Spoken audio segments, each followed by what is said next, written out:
성경은 1189개의 장으로 이루어져 있습니다. 구약과 신약을 합쳐 66권, 수십 명의 저자가 약 1600년에 걸쳐 기록한 책입니다. 그리고 그 방대한 기록의 맨 마지막 문장은 놀랍도록 짧습니다. 주 예수의 은혜가 모든 자들에게 있을지어다. 아멘. 심판도 경고도 두려움도 아닌 축복으로 끝나는 책. 그런데 지금으로부터 약 70년 전, 이 마지막 문장을 폐허 위에서 붙들었던 나라가 있었습니다. 전쟁으로 모든 것을 잃은 나라였습니다. 도시는 무너졌고 가족은 흩어졌으며 내일을 기약할 수 없었습니다. 그러나 그 잿더미 위에서 사람들은 천막을 치고 무릎을 꿇었습니다. 그리고 그 마지막 문장을 소리 높여 외쳤습니다. 아멘.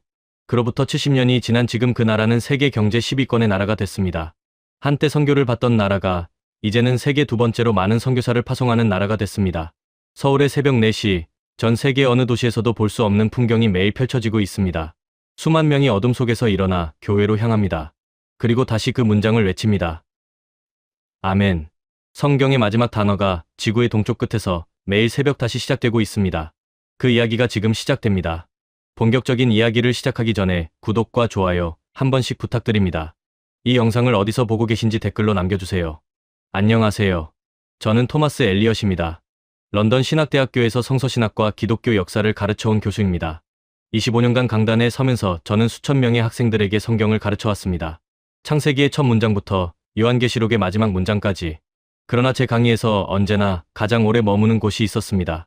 성경의 마지막 페이지였습니다. 요한계시록은 성경의 마지막 책입니다. 사도 요한이 로마 황제 도미티아누스의 박해를 피해 반모, 섬에 유배된 상태에서 기록한 책이었습니다. 책 전체는 환상과 상징으로 가득 차 있습니다. 일곱 봉인, 나팔 소리, 짐승의 표, 바벨론의 멸망, 새 예루살렘의 강림.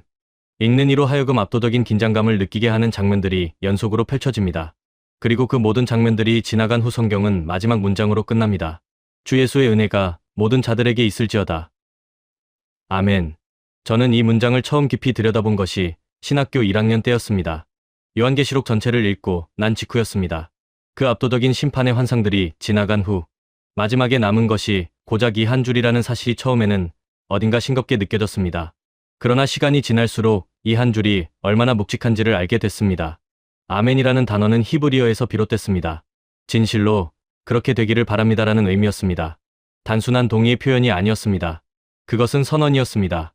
지금 말한 것이 반드시 이루어질 것이라는 확신의 표현이었습니다.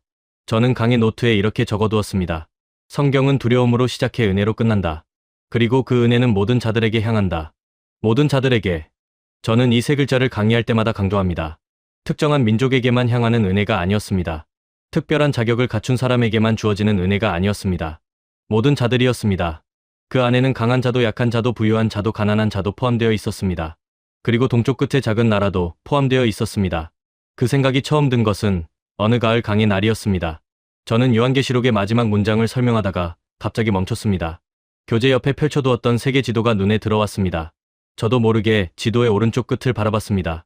아시아의 동쪽 끝, 태평양과 맞닿은 작은 반도가 거기 있었습니다. 대한민국이었습니다. 저는 그 나라에 대해 알고 있는 것들을 떠올렸습니다. 1950년 전쟁, 폐허가 된 도시들, 그리고 그 폐허 위에서 세워진 수천 개의 교회들, 세계에서 가장 큰 교회 몇 곳이 그 작은 나라에 있다는 사실, 새벽 4시에 수만 명이 예배를 드린다는 사실. 저는 중얼거렸습니다. 성경의 마지막 문장이 저 땅에서 살아있구나. 강의실로 돌아온 저는 학생들에게 말했습니다. 성경의 마지막 은혜가 모든 자들에게 향한다고 했습니다. 그 은혜가 실제로 역사 속에서 어떻게 나타났는지를 보여주는 사례가 지구의 동쪽 끝에 있습니다. 학생들이 일제히 저를 바라봤습니다. 저는 지도를 펼쳤습니다. 그리고 손가락으로 한반도를 가리켰습니다. 강의실이 조용해졌습니다. 저는 이 나라의 이야기를 처음부터 제대로 공부해야겠다는 생각이 들었습니다. 성경의 마지막 문장과 이 나라의 역사 사이에 놓인 연결고리를 찾아야 한다는 생각이었습니다.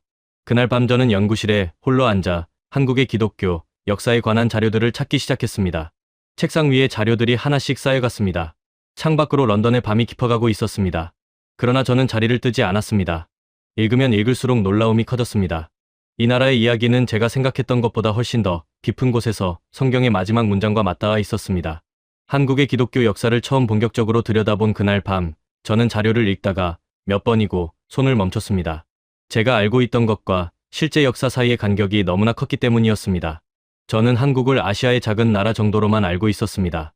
그러나 자료 속에서 드러나는 이 나라의 이야기는 그런 단순한 설명으로는 도저히 담을 수 없는 것이었습니다. 저는 처음부터 시작하기로 했습니다. 한반도에 기독교가 처음 전해진 것은 19세기 말이었습니다. 1884년 미국 북장로교 선교사 호러스 알렌이 조선에 도착했습니다. 이듬해 호러스 언더우드와 헨리 아펜젤러가 뒤를 이었습니다. 조선은 당시 수백 년간 유교와 불교가 지배해온 나라였습니다. 기독교는 완전히 낯선 종교였습니다. 선교사들이 처음 이 땅을 밟았을 때 조선의 미래를 낙관한 사람은 많지 않았습니다. 그러나 이상한 일이 일어나기 시작했습니다. 선교사들은 단순히 종교를 전파하는 것에 머물지 않았습니다. 그들은 학교를 세웠습니다. 병원을 지었습니다. 한글을 정리해 성경을 번역했습니다. 그때까지 주로 지배층만 교육을 받던 사회에서 선교사들이 세운 학교는 신분에 관계없이 누구에게나 문을 열었습니다. 여성들도 배울 수 있었습니다. 이화학당이 그렇게 시작됐습니다. 배제학당이 그렇게 시작됐습니다. 저는 노트에 적었습니다. 복음은 이 땅의 교육과 함께 왔다. 그리고 1907년 놀라운 사건이 일어났습니다. 평양 대부흥이었습니다. 1월의 혹독한 추위 속에서 장대현 교회에 모인 사람들 사이에서 회개와 기도의 물결이 일어났습니다. 사람들은 자신의 죄를 공개적으로 고백했습니다. 눈물이 쏟아졌습니다. 그 부흥의 불길은 평양을 넘어 전국으로 퍼져나갔습니다. 당시 이 현장을 목격한 미국 선교사 윌리엄 블레어는 본국에 이렇게 보고했습니다. 우리는 성령의 역사를 목격했습니다. 이것은 인간이 계획한 것이 아니었습니다. 저는 이 기록을 읽으며 한참 생각에 잠겼습니다. 1907년이면 조선이 일제에 의해 국권을 빼앗기기 3년 전이었습니다. 나라가 무너지기 직전의 시간이었습니다. 그 절박한 시간에 이 나라의 사람들은 무릎을 꿇었습니다. 그리고 아멘을 외쳤습니다. 이후 일제강점기 35년간 한국의 기독교는 단순한 종교가 아니었습니다. 그것은 저항의 언어였습니다. 1919년 3월 1일 독립선언서에 서명한 민족 대표 33인 중 16명이 기독교인이었습니다. 만세운동의 물결이 전국으로 퍼져나갔고 수많은 사람들이 거리에서 태극기를 흔들며 외쳤습니다. 그 함성 속에 아멘이 담겨 있었습니다. 저는 자료를 넘기며 지도를 다시 펼쳤습니다. 한반도의 면적은 약 22만 제곱킬로미터였습니다. 영국보다 작은 땅이었습니다. 인구는 당시 2천만 명 남짓이었습니다. 자원이 풍부한 나라도 아니었습니다. 지정학적으로는 강대국들 사이에 끼어있는 위태로운 위치였습니다. 중국, 일본, 러시아, 그리고 멀리서 미국과 소련이 이 작은 반도를 둘러싸고 있었습니다. 그러나 이 작은 나라는 그 모든 압박 속에서 무너지지 않았습니다. 저는 동료 교수 앤드류와 저녁을 함께하며 이 이야기를 꺼냈습니다. 앤드류는 아시아 역사를 전공한 교수였습니다. 앤드류, 한국의 기독교 역사를 파고들수록 놀라운 것들이 나와. 이 나라는 복음을 받은 지 100년도 안 돼서 세계에서 두 번째로 많은 선교사를 파송하는 나라가 됐어. 앤드류가 포크를 내려놓으며 답했습니다. 그 이유가 뭐라고 생각해? 저는 잠시 생각하다가 말했습니다. 고난 때문인 것 같아. 이 나라는 복음을 받은 순간부터 고난과 함께였어. 일제강점기, 전쟁, 분단. 그 고난 속에서 신앙이 단련된 거야. 온실에서 자란 신앙이 아니라 폭풍 속에서 뿌리내린 신앙이었어. 앤드류가 천천히 고개를 끄덕였습니다. 성경의 마지막 문장이 모든 자들에게 향한다고 했지. 그 모든 자들 안에 가장 고난받은 자들도 포함되어 있었던 거겠네. 저는 그 말을 듣는 순간 가슴속에서 무언가가 울렸습니다. 맞았습니다. 성경의 마지막 은혜는 강한 자들을 향한 것이 아니었습니다. 오히려 가장 약하고 가장 고난받은 자들에게 더 깊이 닿았습니다. 한국의 역사가 그것을 증명하고 있었습니다. 나라를 빼앗긴 시간에 더 깊이 기도했습니다. 전쟁으로 모든 것을 잃은 시간에 더 크게 아멘을 외쳤습니다. 저는 연구실로 돌아와 노트에 적었습니다. 은혜는 완전한 자에게 임하지 않는다. 은혜는 부서진 자에게 임한다. 그리고 이 나라는 부서진 시간에 가장 크게 아멘을 외쳤다. 창밖으로 런던의 밤거리가 보였습니다. 가로등 불빛 아래 사람들이 오가고 있었습니다. 저는 그 풍경을 바라보며 지구 반대편 동쪽 끝의 새벽을 상상했습니다. 지금 이 순간에도 그 땅의 누군가는 어둠 속에서 일어나 무릎을 꿇고 있을 것이었습니다. 그리고 그 마지막 문장을 다시 외치고 있을 것이었습니다. 아멘. 그 단어가 70년 전 폐허 위에서 울린 것처럼 지금 이 새벽에도 동쪽 끝에서 울리고 있었습니다. 한국 기독교의 역사를 파고들면 파고들수록 저는 한 시대 앞에서 자꾸만 멈추게 됐습니다. 1950년대였습니다. 제가 읽어온 어떤 역사보다도 그 시대의 기록은 처참했습니다. 그러나 동시에 어떤 역사보다도 그 시대의 기록은 뜨거웠습니다. 처참함과 뜨거움이 같은 페이지 안에 공존하고 있었습니다. 저는 1950년 6월 25일부터 시작된 한국전쟁의 기록을 천천히 읽어나갔습니다. 전쟁은 새벽에 시작됐습니다. 북한군이 38선을 넘어 기습남침을 감행한 것은 새벽 4시였습니다. 사흘 만에 서울이 함락됐습니다. 2달도 채 되지 않아 한반도 남단 낙동강 방어선까지 밀려났습니다. 도시들이 차례로 무너졌습니다. 피란민들이 길을 메웠습니다. 가족이 흩어졌습니다. 아버지와 아들이 전쟁터에서 갈라졌습니다. 어머니가 아이를 등에 업고 눈속을 걸었습니다. 저는 자료 속 사진들을 하나씩 들여다봤습니다. 무너진 건물들, 불에 탄 거리, 피란민 행렬, 천막촌. 그 흑백 사진들이 주는 무게가 상당했습니다. 이것이 70년 전 실제로 일어난 일이었습니다. 지금 세계 10위권의 경제대국이 된 나라가 70년 전에는 이 모습이었습니다. 그런데 그 사진들 사이에서 저는 멈추게 하는 사진 하나를 발견했습니다. 천막이었습니다. 폭격으로 무너진 건물 잔해 옆에 세워진 작은 천막. 천막 위에는 십자가가 달려 있었습니다. 그리고 천막 안에서는 사람들이 모여 예배를 드리고 있었습니다. 폭격의 잔해가 채 치워지지도 않은 곳에서였습니다. 지붕도 없고 벽도 없는 천막 안에서 사람들은 무릎을 꿇고 고개를 숙이고 있었습니다. 저는 그 사진을 오래 바라봤습니다. 당시 한국에서 선교 활동을 하던 미국 선교사들의 기록을 찾아봤습니다. 그중 아처 토레이 선교사의 일기가 눈에 들어왔습니다. 토레이 선교사는 전쟁 중에도 한국을 떠나지 않고 피란민들과 함께한 인물이었습니다. 그의 일기에는 이런 구절이 있었습니다. 나는 이 민족을 이해할 수 없었다. 모든 것을 잃은 사람들이 새벽에 일어나 기도했다.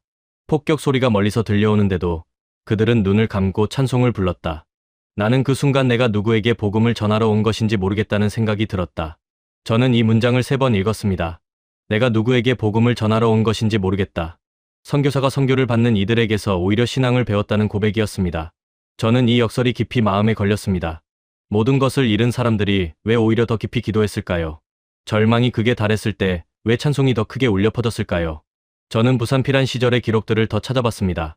1951년 부산은 전국에서 몰려든 피란민들로 가득했습니다. 판자촌이 산비탈을 뒤덮었습니다. 먹을 것이 부족했습니다. 내일을 기약할 수 없었습니다. 그러나 그 판자촌 골목골목에 교회가 세워지고 있었습니다. 정식 건물이 아니었습니다. 판자와 천막으로 엮은 공간이었습니다. 그러나 그 안에서 매일 예배가 드려졌습니다. 당시 부산에서 활동하던 또 다른 미국 선교사 해롤드 보슬리의 기록이 있었습니다. 이 나라는 절망 속에서도 희망으로 예배했다. 나는 신학교에서 배운 어떤 이론보다 이 천막 교회 안에서 더 많은 신학을 배웠다. 이들은 성경의 마지막 문장을 알고 있었다. 끝이 은혜라는 것을. 그래서 지금이 아무리 어두워도 두려워하지 않았다. 저는 이 구절을 노트에 그대로 옮겨 적었습니다. 끝이 은혜라는 것을 알기에 지금의 어둠을 두려워하지 않았다. 성경의 마지막 문장이 이 사람들에게는 단순한 신학적 명제가 아니었습니다. 그것은 살아있는 고백이었습니다. 폭격 소리가 들리는 새벽에도 천막 안에서 무릎을 꿇을 수 있었던 이유였습니다. 모든 것을 잃고도 다시 일어설 수 있었던 근거였습니다. 저는 한국전쟁 당시 교회 수의 변화를 추적한 통계 자료를 찾아봤습니다. 놀라운 숫자가 거기 있었습니다. 전쟁 전 약 3,000개였던 교회가 전쟁이 끝난 후 오히려 크게 늘어 있었습니다. 전쟁 중에도 교회가 세워지고 있었던 것이었습니다. 도시가 무너지는 속도보다 천막 교회가 세워지는 속도가 더 빨랐습니다. 저는 이 통계 앞에서 한참을 앉아 있었습니다. 무너지는 속도보다 세워지는 속도가 빨랐습니다. 이것이 이 민족이 잿더미 위에서 보여준 것이었습니다. 잿더미가 쌓이는 만큼 기도가 깊어졌습니다. 절망이 커지는 만큼 아멘의 소리가 높아졌습니다.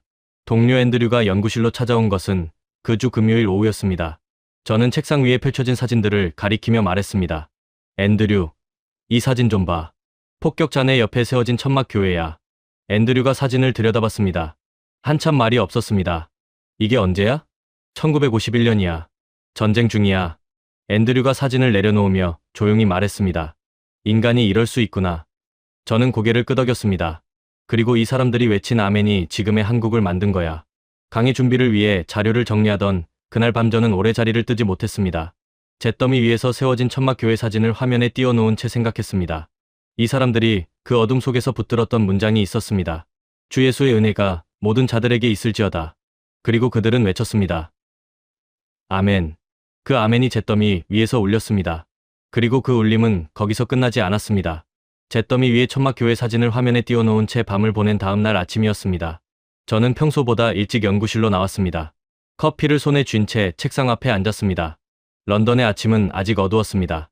11월의 런던은 오전 8시가 되어도 해가 완전히 뜨지 않았습니다. 그런데 그 어두운 아침에 저는 문득 생각했습니다. 지금 이 시간 서울은 몇 시일까? 계산해보니 오후 5시였습니다. 그러나 제 머릿속에서 맴도는 것은 서울의 오후가 아니었습니다. 서울의 새벽이었습니다. 런던의 밤 10시가 서울의 새벽 6시였습니다. 그 시간에 서울에서는 무슨 일이 일어나고 있을까요? 저는 자료를 찾기 시작했습니다. 한국의 새벽 기도에 관한 자료들이었습니다. 읽으면 읽을수록 놀라움이 쌓였습니다. 한국의 새벽기도 문화는 세계 기독교 역사에서도 유례를 찾기 힘든 독특한 현상이었습니다. 매일 새벽 4시에서 5시 사이 전국의 교회에서 예배가 시작됩니다. 평일에도 예외가 없었습니다. 월요일 새벽에도 화요일 새벽에도 교회 불빛이 켜지고 사람들이 모였습니다. 서울 여의도 순복음교회의 새벽기도 통계를 확인했습니다. 이 교회는 한때 세계 최대 규모의 단일 교회였습니다. 등록 교인만 수십만 명에 달했습니다. 그런데 놀라운 것은 규모가 아니었습니다. 매일 새벽 수천 명이 그 이른 시간에 교회를 찾는다는 사실이었습니다. 평일 새벽에 수천 명이 모이는 교회, 세계 어느 도시에서도 보기 힘든 광경이었습니다. 저는 노트에 적었습니다. 이 민족은 하루를 기도로 연다. 새벽 기도의 기원을 추적해봤습니다. 한국의 새벽 기도 문화가 본격적으로 자리 잡은 것은 1907년 평양 대붕 이후였습니다. 그러나 그 뿌리는 더 깊은 곳에 있었습니다. 한국의 전통 문화 속에서 새벽은 특별한 시간이었습니다. 하루 중 가장 맑고 순수한 시간. 세속의 소음이 가라앉고 하늘과 땅 사이가 가장 가까워지는 시간이라고 여겼습니다. 그 전통적인 감수성이 기독교 신앙과 결합됐을 때 새벽 기도라는 독특한 문화가 탄생한 것이었습니다. 저는 독일 출신 목회자 위르겐 몰트만의 한국 방문 기록을 찾아봤습니다. 몰트만은 20세기를 대표하는 신학자 중 한 명이었습니다. 그가 한국을 방문했을 때 새벽 기도를 직접 경험한 후 남긴 기록이 있었습니다. 나는 새벽 5시에 교회에 갔습니다. 그런데 이미 수백 명이 자리를 채우고 있었습니다. 그들의 기도 소리는 낮은 울음과 간절한 외침이 뒤섞인 것이었습니다. 나는 그 소리를 들으며 생각했습니다. 성경의 마지막 기도가 이 나라에서 매일 반복되고 있다고. 저는 이 문장을 읽는 순간 손을 멈췄습니다. 성경의 마지막 기도가 이 나라에서 매일 반복되고 있다. 요한계시록의 마지막 구절은 기도였습니다. 주 예수의 은혜가 모든 자들에게 있을지어다. 그것은 선언이면서 동시에 간구였습니다. 그 기도가 매일 새벽 지구의 동쪽 끝에서 반복되고 있었습니다. 성경이 끝난 곳에서 기도가 다시 시작되고 있었습니다. 저는 한국의 새벽 기도 문화가 어떤 역사적 배경 속에서 더욱 강화됐는지를 추적했습니다. 일제강점기였습니다. 낮에는 일본의 감시가 심했습니다. 공개적인 집회는 위험했습니다. 그러나 새벽은 달랐습니다. 어둠이 보호막이 됐습니다. 사람들은 새벽 어둠 속에서 몰래 모여 기도했습니다. 저항이 기도의 형태를 띠었습니다. 그리고 그 습관이 해방 이후에도, 전쟁 이후에도 이어졌습니다. 고난이 새벽 기도를 만들었습니다. 그리고 새벽 기도가 고난을 견디게 했습니다. 저는 앤드류에게 전화를 걸었습니다. 앤드류, 한국 새벽 기도에 대해 알아봤어. 매일 새벽 4시에서 5시 사이에 전국의 교회에서 예배가 드려진다고 해. 전화기 너머에서 앤드류의 목소리가 들렸습니다. 매일? 평일에도? 심지어 전쟁 중에도 멈추지 않았어. 잠시 침묵이 흘렀습니다. 토마스, 그게 우리 영국 교회와 다른 점이야. 우리는 일요일에 겨우 한 번 모이는데. 저는 조용히 웃으며 답했습니다. 그래서 내가 이 민족이 왜 이렇게 됐는지 이해하기 시작한 것 같아. 전화를 끊고 저는 다시 자료로 돌아갔습니다. 한국의 새벽 기도가 단순한 종교적 습관이 아니라는 것이 점점 더 분명해지고 있었습니다. 그것은 이 민족이 역사 속에서 살아남은 방식이었습니다. 하루를 시작하기 전에 무릎을 꿇는 것. 아직 해가 뜨지 않은 어둠 속에서 먼저 은혜를 구하는 것. 그 습관이 개인을 지탱했고 공동체를 지탱했으며 나라를 지탱했습니다. 저는 서울의 새벽을 담은 영상 자료를 찾아봤습니다. 새벽 4시 30분에 서울이었습니다. 도시 전체가 고요한 어둠에 잠겨 있었습니다. 그런데 그 어둠 속에서 교회마다 불빛이 켜지고 있었습니다. 좁은 골목 안의 작은 교회에도, 넓은 대로변의 큰 교회에도 불빛들이 하나씩 켜지며 어둠을 밀어내고 있었습니다. 저는 그 영상을 보며 요한계시록의 마지막 문장이 떠올랐습니다. 주 예수의 은혜가 모든 자들에게 있을지어다. 성경은 그 문장으로 끝났습니다. 그러나 서울의 새벽은 그 문장으로 시작되고 있었습니다. 매일, 쉬지 않고, 어둠이 가장 짙은 시간에, 저는 노트에 천천히 적었습니다. 성경의 마지막 문장은 끝이 아니었다. 이 민족에게 그것은 하루의 시작이었다. 창밖을 바라봤습니다. 런던의 아침이 조금씩 밝아오고 있었습니다. 희뿌연 빛이 지붕들 사이로 스며들고 있었습니다. 저는 그 빛을 바라보며 생각했습니다. 지금 이 순간 서울의 교회들에서는 새벽 기도가 끝나고 사람들이 하나씩 일어서고 있을 것이었습니다. 무릎에 먼지를 털고 어둠 속의 거리로 나서고 있을 것이었습니다. 그리고 다시 하루를 시작할 것이었습니다. 아멘을 가슴에 품고 새벽 기도 문화를 깊이 들여다본 이후 저는 한 가지 질문이 머릿속에서 떠나지 않았습니다. 이 민족의 기도는 과연 어디까지 흘러갔을까요? 잿더미 위에서 시작된 아멘이 천막 교회를 채우고 새벽 어둠을 밝혔다면 그 다음은 어디로 향했을까요? 저는 자료의 방향을 바꿨습니다.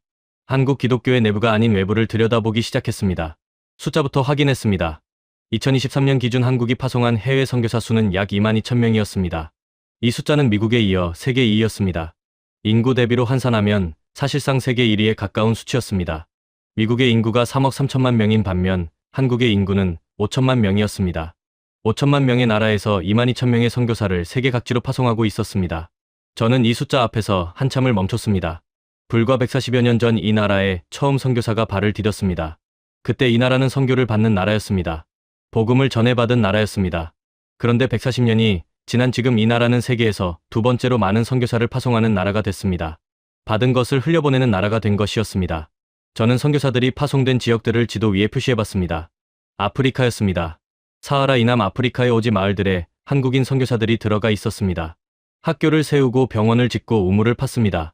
언어를 배우고 문화를 익히며 그 땅에 뿌리를 내렸습니다. 어떤 선교사는 아프리카 오지에서 30년을 보냈습니다. 그 지역의 말을 완전히 익혀 성경을 번역했습니다. 남미였습니다. 아마존 유역의 원주민 부족들 사이에서도 한국인 선교사들이 활동하고 있었습니다. 문명과 단절된 밀림 속으로 들어간 선교사들이었습니다. 말라리아와 싸우고 홍수와 싸우면서도 그 자리를 지켰습니다. 중동이었습니다. 가장 위험한 지역이었습니다. 이슬람 국가들 사이에서 활동하는 한국인 선교사들은 항상 위협 속에 있었습니다. 실제로 여러 선교사들이 납치되거나 목숨을 잃기도 했습니다. 그러나 그 땅으로 향하는 발걸음은 멈추지 않았습니다. 유럽이었습니다. 오래된 기독교의 땅이지만 이제는 교회가 텅 비어가는 유럽에서도 한국인 선교사들이 활동하고 있었습니다. 영국의 도시들에서도, 독일의 거리에서도, 프랑스의 마을에서도 한국인 선교사들이 복음을 전하고 있었습니다. 저는 이 지도를 한참 바라봤습니다.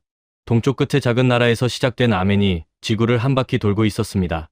70년 전 잿더미 위의 천막 교회에서 울린 그 기도가 이제는 아프리카의 오지에서, 아마존의 밀림에서, 중동의 사막에서 울리고 있었습니다. 저는 한국 선교사들의 구체적인 사례들을 더 찾아봤습니다. 에티오피아에서 30년간 활동한 한 선교사의 이야기였습니다. 그는 1980년대 에티오피아의 극심한 기근 시절에 그 땅에 들어갔습니다. 먹을 것이 없어 아이들이 죽어가는 마을에서 그는 먼저 식량을 구했습니다. 그 다음 학교를 세웠습니다. 그 다음 교회를 세웠습니다. 30년이 지난 후 그 마을은 달라져 있었습니다. 아이들이 학교에 다니고 있었습니다. 청년들이 대학에 진학하고 있었습니다. 그리고 마을 한가운데 교회가 서 있었습니다. 저는 이 선교사의 인터뷰 기록을 찾아봤습니다. 기자가 물었습니다. 왜 그 위험한 땅에 들어갔느냐고. 선교사의 답이 기록에 남아 있었습니다. 우리가 가장 힘들었을 때 누군가 우리에게 왔습니다. 그러니 우리도 가야 했습니다. 저는 이 문장을 읽는 순간 가슴이 뜨거워졌습니다. 받은 것을 흘려보내는 것, 은혜를 나누는 것, 그것이 이 민족이 선교를 이해하는 방식이었습니다. 140년 전 낯선 땅에서 온 선교사들이 이 나라의 복음을 전했습니다. 그 복음이 잿더미 위에서 이 민족을 일으켰습니다. 그리고 이제 이 민족이 다시 낯선 땅으로 나아가고 있었습니다. 같은 은혜를 들고 런던 신학대학교에서 함께 강의하는 동료 교수 캐서린이 연구실로 찾아왔습니다. 캐서린은 선교학을 전공한 교수였습니다. 저는 지도를 펼쳐 보이며 말했습니다. 캐서린, 이 점들이 보여? 한국인 선교사들이 활동하는 지역들이야. 캐서린이 지도를 들여다봤습니다. 한참 말이 없었습니다. 토마스, 이거 정말 놀랍네. 사실 나는 한국 선교에 대해 제대로 알지 못했어. 나도 몰랐어. 그런데 알면 알수록 이게 단순한 선교 통계가 아니라는 게 느껴져. 어떤 의미에서? 저는 잠시 생각하다가 말했습니다. 이 나라는 복음을 받은 지 140년 만에 복음을 파송하는 나라가 됐어. 그리고 그 140년 사이에 이 나라가 겪은 것들을 생각해봐. 식민지배, 전쟁, 분단, 가난. 그 모든 것을 통과하고도 이 나라는 받은 것을 나누는 쪽을 선택했어. 나는 그게 성경의 마지막 문장과 연결된다고 생각해. 캐서린이 고개를 들어 저를 바라봤습니다. 주 예수의 은혜가 모든 자들에게. 맞아. 모든 자들에게. 이 나라는 그 모든 자들 안에 자신들도 포함됐다는 것을 알았어. 그리고 동시에 자신들이 복음을 전해야 할 모든 자들도 있다는 것을 알았어. 아프리카에도, 아마존에도, 중동에도. 캐서린이 조용히 말했습니다. 은혜를 받은 자가 은혜를 흘려보내는 거네. 저는 고개를 끄덕였습니다. 연구실에 홀로 남은 밤이었습니다. 저는 지도를 다시 펼쳐놓고 바라봤습니다. 한반도를 중심으로 사방으로 뻗어나가는 선들이었습니다. 아프리카로, 남미로, 중동으로, 유럽으로, 동쪽 끝에서 시작된 아멘이 지구 전체를 향해 흘러가고 있었습니다. 저는 노트에 적었습니다. 잿더미 위에서 울린 아멘은 그 자리에 머물지 않았다. 그것은 강이 되어 온 땅으로 흘러갔다. 창밖으로 런던의 밤이 깊어가고 있었습니다. 저는 그 밤하늘을 바라보며 생각했습니다. 지금 이 순간에도 세계 어딘가의 오지에서 한국인 선교사 한 명이 낯선 언어로 그 문장을 전하고 있을 것이었습니다. 주 예수의 은혜가 모든 자들에게 있을지어다. 그리고 그 땅에 누군가가 처음으로 그 문장을 듣고 있을 것이었습니다. 처음으로 아멘을 외치고 있을 것이었습니다. 동쪽 끝에서 시작된 울림이 지구를 한 바퀴 돌고 있었습니다. 선교사들의 이야기를 정리하고 난 그날 밤 저는 한 가지 질문을 더 붙잡았습니다. 이 민족이 복음을 받아 흘려보낼 수 있었던 것은 분명했습니다. 그러나 그 전에 먼저 일어서야 했습니다. 잿더미 위에서 무릎을 꿇은 민족이 어떻게 다시 일어섰을까요? 아멘을 외치는 것과 실제로 일어서는 것은 다른 문제였습니다. 저는 한국의 현대사를 처음부터 다시 들여다보기로 했습니다. 숫자부터 확인했습니다. 1953년 한국전쟁이 끝났을 때 한국의 1인당 국민소득은 약 67달러였습니다. 당시 세계에서 가장 가난한 나라 중 하나였습니다. 아프리카의 여러 나라보다도 낮은 수치였습니다. 도시는 폐허였습니다. 산업 기반은 거의 존재하지 않았습니다. 자원도 없었습니다. 기술도 없었습니다. 국제사회의 전망은 비관적이었습니다. 일부 경제학자들은 이 나라가 자립경제를 이루는 것은 불가능하다고 단언했습니다. 그러나 그로부터 70년이 지난 2023년 한국의 1인당 국민소득은 약 33,000달러였습니다. 약 500배가 성장한 것이었습니다. 세계 경제 규모 10위권의 나라가 됐습니다. 반도체, 자동차, 조선, 철강, 문화산업에서 세계 최고 수준의 경쟁력을 갖춘 나라가 됐습니다. 저는 이 숫자들을 노트에 나란히 적어놓고 오래 바라봤습니다. 67달러에서 33,000달러. 폐허에서 세계 10위권. 이것을 어떻게 설명할 수 있을까요? 경제학자들은 이것을 한강의 기적이라고 불렀습니다. 그러나 저는 그 기적의 안쪽을 들여다보고 싶었습니다. 프랑스 사회학자 기 소르망의 한국 연구 자료를 찾아봤습니다. 소르망은 한국의 경제 발전을 연구하면서 흥미로운 관찰을 기록했습니다. 한국의 경제 성장은 단순한 산업화의 결과가 아니었다. 그 안에는 공동체적 에너지가 있었다. 사람들이 서로를 믿고 함께 일어서려는 집단적 의지가 있었다. 나는 그 에너지의 뿌리를 추적하다가 신앙 공동체와 만났다. 이 나라는 단순히 발전한 것이 아니라 믿음의 언어를 공유하고 있었다. 저는 이 구절을 읽으며 멈췄습니다. 믿음의 언어를 공유하고 있었다. 소르망이 포착한 것이 바로 그것이었습니다.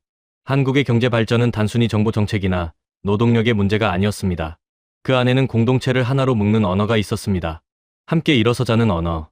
우리는 할 수 있다는 언어. 그리고 그 언어의 뿌리에는 새벽마다 무릎 꿇고 외쳤던 아멘이 있었습니다. 저는 1960년대와 1970년대 한국의 기록들을 찾아봤습니다. 그 시절 한국 사람들이 어떻게 살았는지를 담은 자료들이었습니다. 보릿고개라는 단어가 자주 등장했습니다. 봄이 되면 지난해 수확한 보리가 떨어지고 새 보리는 아직 여물지 않은 시기. 그 시기에 먹을 것이 없어 굶는 사람들이 많았습니다. 도시에서도 가난은 일상이었습니다. 판자촌이 도시 곳곳에 빽빽이 들어서 있었습니다. 그러나 그 가난한 시절에도 교회는 성장하고 있었습니다. 새벽마다 기도는 이어졌습니다. 주일마다 사람들은 가장 좋은 옷을 챙겨 입고 교회로 향했습니다. 가진 것이 없어도 헌금을 드렸습니다. 자신보다 더 어려운 이웃을 도왔습니다. 저는 당시를 기억하는 한 노인의 인터뷰, 기록을 찾아봤습니다. 1960년대 서울 변두리 판자촌에서 살았던 분의 이야기였습니다. 그때는 정말 아무것도 없었어요. 밥도 제대로 못 먹었지요. 그런데 새벽에 교회에 가면 이상하게 힘이 생겼어요. 오늘 하루도 살 수 있겠다는 생각이 들었어요. 그리고 우리 동네 사람들이 다 그랬어요. 서로 도우면서 살았어요. 먹을 것이 생기면 나눴어요. 그게 가능했던 건 우리가 같은 기도를 드리고 있었기 때문인 것 같아요. 저는 이 노인의 말을 소르망의 분석과 나란히 놓았습니다. 같은 이야기였습니다. 다른 언어로 표현됐을 뿐이었습니다. 믿음의 언어를 공유하는 공동체. 그 공동체가 서로를 일으켜 세웠습니다. 한국의 민주화 과정도 들여다봤습니다. 경제 성장만큼이나 극적인 과정이었습니다. 1980년대까지 한국은 권위주의 정권 아래에 있었습니다. 민주화를 요구하는 시민들과 정권 사이의 충돌은 격렬했습니다. 그 과정에서 수많은 사람들이 희생됐습니다. 그러나 한국은 결국 민주화를 이뤘습니다. 총선과 대선을 통해 평화적으로 정권이 교체되는 나라가 됐습니다. 저는 이 과정에서 기독교 공동체가 어떤 역할을 했는지를 추적했습니다. 1970년대와 1980년대 민주화 운동의 중심에는 교회가 있었습니다. 목사와 신학자들이 앞장서서 인권을 외쳤습니다. 교회가 시위대의 피난처가 됐습니다. 국가 권력이 개인을 억압할 때 교회는 그 개인의 편에 섰습니다. 캐서린이 다시 연구실을 찾아왔습니다. 저는 자료들을 펼쳐 보이며 말했습니다. 캐서린, 한국의 경제 성장과 민주화를 따라가다 보면 계속 같은 뿌리로 돌아오게 돼. 신앙 공동체야.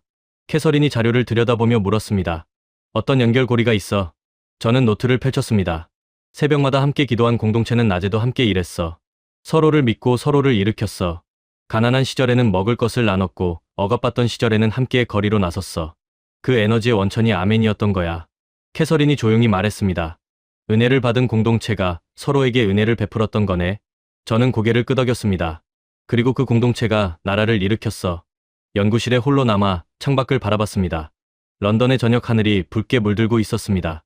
저는 70년 전 폐허 위에서 천막을 치고 무릎을 꿇었던 사람들을 생각했습니다. 그들은 알았을까요? 자신들이 외친 아멘이 이 나라를 여기까지 이끌어 올 것이라는 것을 알지 못했을 것입니다. 그들은 단지 오늘 하루를 버텨내기 위해 무릎을 꿇었을 뿐이었습니다. 그러나 그 무릎들이 모여 나라를 세웠습니다. 저는 노트에 마지막 문장을 적었습니다. 아멘은 개인의 기도였지만 그것이 모이면 나라를 일으키는 힘이 됐다. 한국의 경제 성장과 민주화, 그리고 선교의 역사를 하나의 선으로 이어놓고 보니 저는 이 연구를 혼자 붙들고 있어서는 안 된다는 생각이 들었습니다. 이것은 신학의 문제이면서 동시에 사회학의 문제였습니다. 역사학의 문제이면서 동시에 인류학의 문제였습니다. 더 넓은 자리에서 더 많은 학자들과 함께 이야기해야 할 주제였습니다. 기회는 생각보다 빨리 왔습니다. 2024년 봄 국제종교사회학 포럼이 열렸습니다. 경년으로 열리는 이 포럼은 전 세계 종교사회학자들이 모이는 자리였습니다. 그해 포럼은 오스트리아 빈에서 개최됐습니다. 참가 학자는 38개국 280명이었습니다. 저는 발표 주제를 정했습니다. 성경의 마지막 문장과 한국 기독교의 역사적 전개, 신청서를 제출했고 며칠 후 발표 승인이 통보됐습니다. 발표 준비에 2달이 걸렸습니다. 저는 런던 연구실에서 밤늦도록 슬라이드를 만들었습니다. 자료를 고르고 통계를 정리하고 사진을 선별했습니다. 1907년 평양 대부흥의 현장 사진, 한국전쟁 중 폐허 위에 세워진 천막 교회의 흑백 사진, 서울 새벽기도 현장의 사진, 아프리카와 아마존에서 활동하는 한국인 선교사들의 사진, 그리고 1953년과 2023년의 한국 경제 지표를 나란히 보여주는 그래프. 이 모든 자료들이 하나의 이야기로 이어지도록 슬라이드를 배열했습니다. 발표 당일 아침이었습니다. 빈의 하늘은 맑았습니다. 이른 아침 공기가 차갑고 청명했습니다. 저는 호텔 방에서 마지막으로 슬라이드를 점검하며 생각했습니다. 이 이야기를 처음 들을 학자들이 어떤 반응을 보일지 전혀 예측할 수 없었습니다. 기독교 역사에 익숙한 유럽 학자들에게 한국의 이야기는 낯설 수 있었습니다. 아시아 학자들에게는 너무 종교적으로 들릴 수 있었습니다. 그러나 저는 이 이야기가 반드시 전해져야 한다는 확신이 있었습니다. 발표장은 빈 대학교 본관 대강당이었습니다. 280개의 좌석이 거의 가득 찼습니다. 저는 단상에 올랐습니다. 수백 개의 시선이 일제히 저를 향했습니다. 깊게 숨을 들이쉬었습니다. 그리고 첫 문장을 꺼냈습니다. 성경은 이 문장으로 끝납니다. 주 예수의 은혜가 모든 자들에게 있을지어다. 아멘. 강당이 조용해졌습니다. 저는 계속했습니다. 오늘 저는 이 마지막 문장이 실제 역사 속에서 어떻게 살아 움직였는지를 보여드리려 합니다. 그 무대는 지구의 동쪽 끝에 있는 작은 나라입니다. 첫 슬라이드가 펼쳐졌습니다. 한반도 지도였습니다. 강당 안에서 여기저기 고개를 갸웃하는 모습이 보였습니다. 예상했던 반응이었습니다. 저는 천천히 이야기를 풀어나갔습니다. 1884년 첫 선교사의 도착, 1907년 평양 대부흥, 일제강점기의 저항, 한국전쟁의 폐허, 천막교회의 새벽기도, 경제성장과 민주화, 그리고 세계로 파송된 22,000명의 선교사들. 슬라이드가 넘어갈 때마다 강당 안의 분위기가 달라지는 것을 느낄 수 있었습니다. 처음에 낯선 표정들이 점점 집중된 표정으로 바뀌고 있었습니다. 앞으로 몸을 기울이는 사람들이 늘어났습니다. 노트에 무언가를 받아 적는 사람들도 보였습니다. 1953년 1인당 국민소득 67달러와 2023년 33,000달러를 나란히 보여주는 그래프가 화면에 떴을 때 강당 안에서 낮은 탄성이 흘러나왔습니다. 발표가 끝나자 박수가 터졌습니다. 예상보다 길게 이어졌습니다. 저는 단상 위에 서서 그 박수 소리를 들으며 생각했습니다. 이 박수는 저를 향한 것이 아니었습니다. 70년 전 잿더미 위에서 아멘을 외쳤던 사람들을 향한 것이었습니다. 질의응답이 시작됐습니다. 첫 번째 질문자는 독일 하이델베르크 대학교의 슈미트 교수였습니다. 유럽 기독교 쇠퇴를 연구하는 학자였습니다. 엘리엇 교수님, 유럽의 기독교는 지금 급속히 쇠퇴하고 있습니다. 교회는 비어가고 있고 신앙은 개인화되고 있습니다. 한국의 사례가 유럽에 주는 시사점이 있다면 무엇입니까? 저는 잠시 생각하다가 답했습니다. 한국의 신앙은 온실 속에서 자란 것이 아니었습니다. 그것은 고난 속에서 뿌리를 내렸습니다.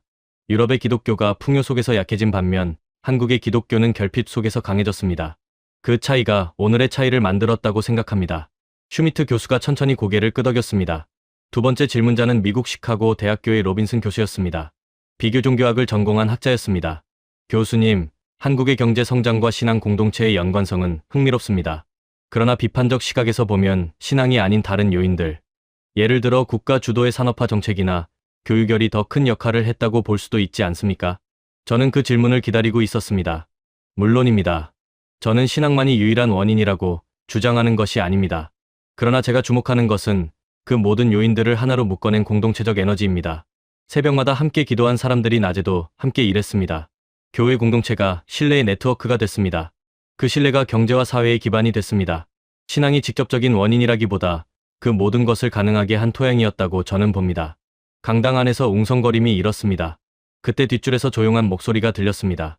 이스라엘 텔아비브 대학교에서 온 레리 교수였습니다. 유대교와 기독교의 역사적 연관성을 연구하는 학자였습니다. 레리 교수는 손을 들지 않았습니다. 그냥 옆 사람에게 속삭이듯 말했는데 마이크가 그 소리를 잡아냈습니다. 성경의 마지막 문장을 역사 속에서 반복한 민족이기 때문 아닐까요? 강당이 순간 고요해졌습니다. 저는 그 말을 들으며 마이크를 잡았습니다. 레리 교수를 바라보며 천천히 말했습니다. 교수님, 그 한 문장이 오늘 제가 2시간 동안 설명하려 한 것의 핵심입니다. 레비 교수가 조용히 미소를 지었습니다. 발표장을 나서는 길에 여러 학자들이 다가왔습니다. 명함을 건네는 이도 있었고 후속 연구를 제안하는 이도 있었습니다. 슈미트 교수가 악수를 청하며 말했습니다. 엘리엇 교수님, 이 연구 반드시 논문으로 내주십시오. 유럽 학계가 읽어야 할 이야기입니다. 빈의 저녁 거리를 걷는 길이었습니다. 도나우강 너머로 노을이 지고 있었습니다. 붉은 빛이 강물 위로 번지고 있었습니다. 저는 그 풍경을 바라보며 생각했습니다. 레비 교수의 그 한마디가 머릿속을 계속 맴돌았습니다. 성경의 마지막 문장을 역사 속에서 반복한 민족. 단순한 표현이었습니다. 그러나 그 안에 모든 것이 담겨 있었습니다. 70년 전 잿더미 위에 아멘. 새벽 어둠 속의 기도. 폐허 위에서 다시 세운 도시들. 세계로 흘러간 선교사들. 그 모든 것이 하나의 문장으로 수렴되고 있었습니다. 주 예수의 은혜가 모든 자들에게 있을지어다. 이 민족은 그 문장을 말로만 외친 것이 아니었습니다. 역사로 살아냈습니다. 그것이 세계학자들을 빈의 강당에서 고요하게 만든 이유였습니다. 빈에서 런던으로 돌아오는 비행기 아니었습니다. 저는 창밖을 바라봤습니다. 구름 위로 펼쳐진 하늘이 끝없이 이어지고 있었습니다. 발 아래 어딘가에는 유럽의 도시들이 있었습니다. 그리고 그 너머 동쪽에는 지금 이 순간에도 새벽 기도가 드려지고 있을 나라가 있었습니다. 저는 눈을 감았습니다. 지난 몇 달간 파고들었던 자료들이 머릿속에서 하나씩 스쳐 지나갔습니다. 1884년 낯선 땅에 발을 디딘 선교사들, 1907년 평양 대부흥의 눈물, 1950년 전쟁의 포화 속에서 세워진 천막교회, 새벽 4시의 어둠 속에서 켜진 교회 불빛들, 아프리카의 오지로 아마존의 밀림으로 중동의 사막으로 걸어 들어간 선교사들, 그리고 67달러에서 33,000달러로 이어진 70년의 궤적. 이 모든 것이 하나의 문장으로 이어지고 있었습니다. 주 예수의 은혜가 모든 자들에게 있을지어다. 런던으로 돌아온 날 밤 저는 짐도 풀지 않고 연구실로 향했습니다. 25년간 함께한 낡은 책상 위에는 언제나처럼 성경이 펼쳐져 있었습니다. 요한계시록 마지막 페이지였습니다. 런던을 떠나기 전 마지막으로 펼쳐놓은 그 자리 그대로였습니다. 저는 그 페이지 앞에 앉아 오래 그 문장을 바라봤습니다. 성경은 이 문장으로 끝납니다. 그러나 이 문장은 끝이 아니었습니다. 이 문장이 끝난 곳에서 역사가 시작됐습니다.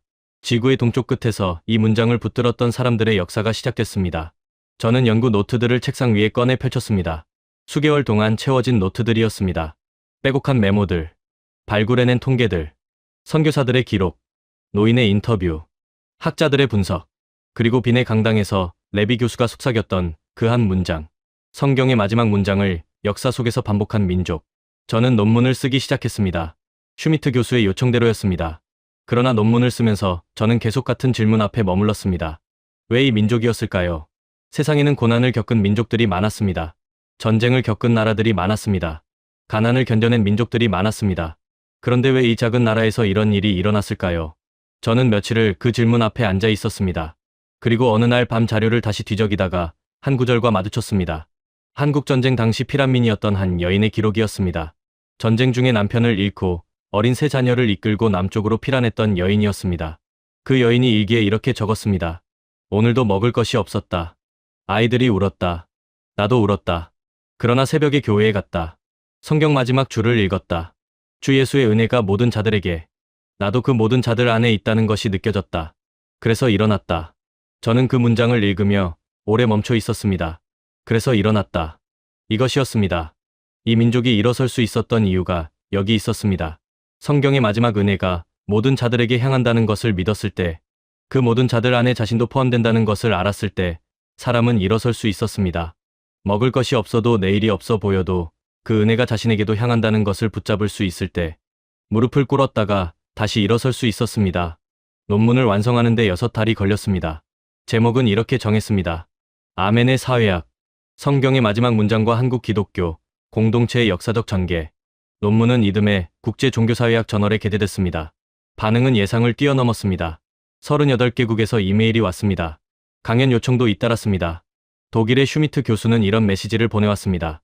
엘리엇 교수님, 이 논문이 유럽 신학계에 던지는 질문이 매우 묵직합니다. 우리는 왜 같은 성경을 읽으면서 저들과 다른 결과를 냈는가? 이 질문을 우리 스스로에게 던져야 할 것 같습니다. 저는 그 메시지를 읽으며 창밖을 바라봤습니다. 런던의 새벽이었습니다. 아직 어두운 하늘이었습니다. 그런데 그 어둠 속에서 저는 지구 반대편 서울의 새벽을 생각했습니다. 지금 이 순간 서울에서는 새벽 기도가 시작되고 있을 시간이었습니다.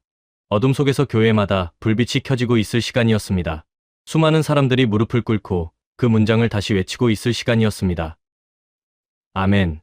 저는 연구실 불을 끄고 창가에 서서 런던의 새벽 하늘을 바라봤습니다. 동쪽 하늘이 조금씩 밝아오고 있었습니다. 희미한 빛이 어둠을 밀어내며 지평선 위로 번지고 있었습니다. 저는 그 빛을 바라보며 생각했습니다. 성경의 마지막 문장은 끝이 아니었습니다. 그것은 씨앗이었습니다. 누군가의 땅에 떨어져 뿌리를 내리기를 기다리는 씨앗이었습니다. 그리고 그 씨앗이 지구의 동쪽 끝 작은 나라의 잿더미 위에 떨어졌습니다. 가장 척박한 땅이었습니다. 전쟁으로 불탄 땅이었습니다. 그러나 그 땅의 사람들은 그 씨앗을 품었습니다. 새벽마다 무릎을 꿇고 눈물로 그 씨앗에 물을 주었습니다. 그리고 그 씨앗이 자라 나무가 됐습니다. 그 나무에서 열매가 맺혔습니다. 그 열매가 세계로 흩어졌습니다. 카메라는 서울의 새벽 하늘을 비춥니다. 어둠 속에서 하나씩 켜지는 교회 불빛들이었습니다. 그리고 세계 각지에서 예배드리는 한인 교회들의 모습이 이어졌습니다. 아프리카의 작은 교회, 아마존 유역의 천막 예배당, 중동의 지하 예배 공간, 유럽 도시의 한인 교회, 모든 곳에서 같은 문장이 울리고 있었습니다. 주 예수의 은혜가 모든 자들에게 있을지어다. 그리고 모든 곳에서 같은 단어가 응답하고 있었습니다. 아멘. 노트를 펼쳐 마지막 문장을 적었습니다. 성경은 아멘으로 끝났다. 그러나 아멘은 끝이 아니었다. 그것은 동쪽 끝에서 다시 시작되어 온 세계로 울려 퍼지고 있었다. 그리고 그 울림은 오늘도 멈추지 않고 있다. 노트를 덮었습니다. 창밖으로 런던의 새벽이 완전히 밝아오고 있었습니다. 어둠이 물러가고 빛이 채워지고 있었습니다. 저는 그 빛 속에서 조용히 생각했습니다. 지금 이 순간 서울의 어느 교회에서 새벽 기도를 마친 누군가가 일어서고 있을 것이었습니다. 무릎에 먼지를 털고 어둠 속의 거리로 나서고 있을 것이었습니다. 그리고 다시 하루를 시작할 것이었습니다. 아멘을 가슴에 품고